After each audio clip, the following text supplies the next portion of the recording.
a day of celebration, in my opinion. It's a day of joy. It's a day to celebrate 95 incredible years of an individual, and the way that he's set such a wonderful example to the whole world. And through his forgiveness, he's united South Africa, but I think he's also sent out a message to other countries around the world that is the best way of dealing with conflict, and that is through talk and through peace and through a big hug. That's very interesting, the message, because the question is whether that message will carry, that message has found traction. What do you think?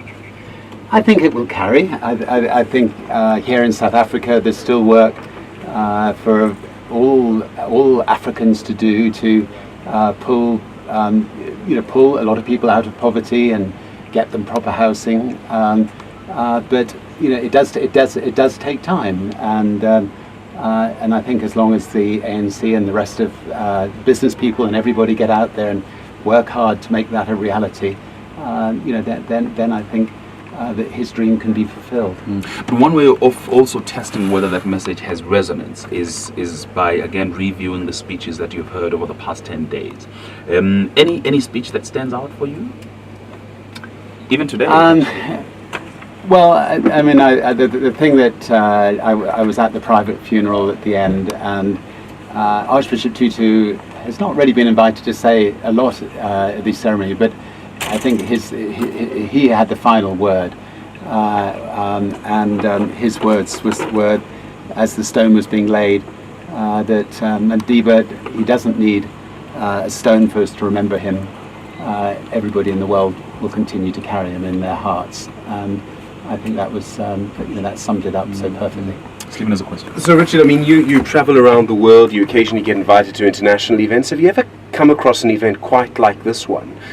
On this scale, these kinds of people here, and paying tribute to someone so extraordinary as Nelson Mandela. Have you ever found yourself in a position like the one you found yourself in today? There's never been an event like this in the history of the world, and I think that says so much for this country and so much for Madiba. I think it says so much for Gracia Machel, his extraordinary wife, so much for Archbishop Tutu, for so many Africans. Kofi Annan. Think of the extraordinary people that have come out of Africa, and all those people that are not particularly well known globally.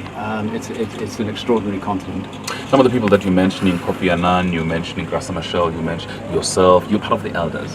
And perhaps one way of keeping his legacy alive is to make sure that the elders gains prominence. It speaks out a lot more, that you carry on some of the work that you had planned. Well, I hasten to say I might have been involved with Peter Gabriel in setting up the elders, but I wouldn't be so presumptuous as to have appointed myself an elder. No, there are 12 wonderful men and women that Nelson Mandela has appointed as elders, with the idea that he wanted his legacy to continue for centuries after he'd gone, and he chose the 12 men and women in the world that he felt had the highest moral authority, who could get out into the world and resolve conflicts, speak out on issues that he would have spoken out on, and they are an extraordinary group of people. They've already done extraordinary work. They managed to bang heads together in Kenya when that was falling apart and get a coalition government formed. They've been working in Sudan, in Somalia, in Cyprus, in Israel, Palestine, in Myanmar, in Syria at the moment, and so on.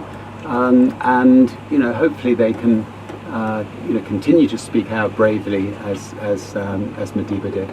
So Richard, it's a pleasure to see you. Thank you very much.